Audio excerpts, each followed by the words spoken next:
বলতে পারি, রোহান যদি তোমাকে বিয়ে করে তুমি খুব সুখে থাকবে। একদিনের জন্য রোহান তোমাকে কষ্ট দেবে না। হ্যাঁ মা, আমার ভিতরে কিছুটা অহংকার আছে, কিন্তু আমার ছেলের মধ্যে না কোনো রকম কোনো অহংকার নেই। ও সত্যি তোমাকে ভালোবাসে।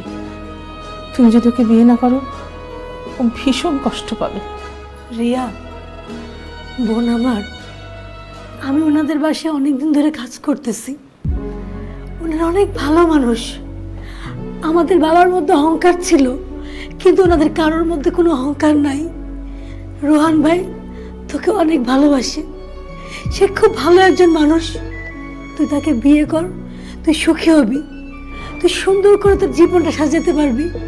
আমি তোর বোন হয়ে বলতেছি, তুই রোহান ভাইয়ের বিয়ে কর। থাক আপা, আপনি আর রিয়াকে